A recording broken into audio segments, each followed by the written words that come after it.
అదే RTV app వార్తల్ని క్షణాల్లో చదివే అవకాశం ఉంటుంది. ఒక న్యూస్ పేపర్, ఒక టెలివిజన్ ఛానల్ మీ చేతుల్లో ఎప్పుడూ ఉంటాయి.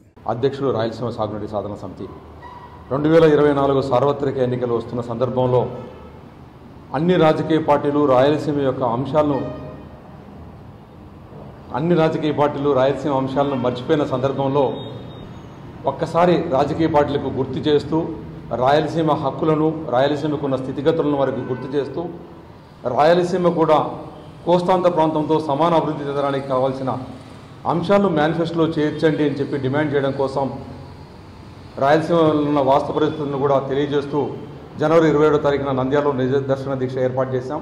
అదేవిధంగానే 4 జిల్లా కేంద్రాల్లో అక్కడ ఉన్న ప్రజా సంఘాలను, రాజకీయ పార్టీలను పిలిచి వాస్తవ పరిస్థితులు ప్రాజెక్టులో ఎలా ఉన్నాయి, వాళ్ళ స్థితిగతులు ఎలా ఉన్నాయి తెలుసుకుంటూ ఆ అంశాలను కూడా దాంట్లో ఇంక్లూడ్ చేస్తూ రాష్ట్ర ప్రభుత్వం అన్ని రాజకీయ పార్టీల ముందు ప్రతిపాదనలు పెట్టడానికి, మేనిఫెస్టో పెట్టడానికి అని చెప్పి ఈ సమావేశాన్ని ఏర్పాటు చేసుకున్నాం.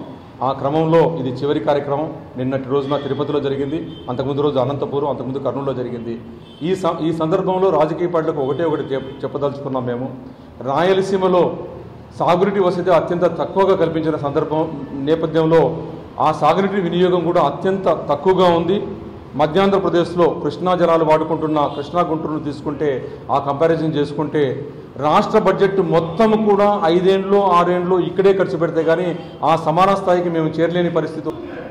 నా పేరు శ్రీనివాసులు, నేను ఓపీడీఆర్ రాష్ట్ర ఉపాధ్యక్షులు. ప్రధానంగా రాయలసీమలో తీవ్రమైనటువంటి కరువు తరతరాల నుంచి వస్తున్నది. వలసలు, రైతుల ఆత్మహత్యలు, ఇంత తీవ్రమైనటువంటి కరువులో కూడా ప్రధానమైనటువంటి హంద్రీనీవా, గాలేరు నగరి, వెలుగొండ ఈ ప్రాజెక్టులు ఏవైతే ఉన్నాయో వాటిని పూర్తి చేయడానికి అంటే 1988లో ప్రారంభించినటువంటి ప్రాజెక్టులు అంటే ఇప్పటికీ 35 సంవత్సరాలు గడిచినప్పటికీ కూడా ఇప్పటికీ ఇంకా పూర్తి కాలేదు.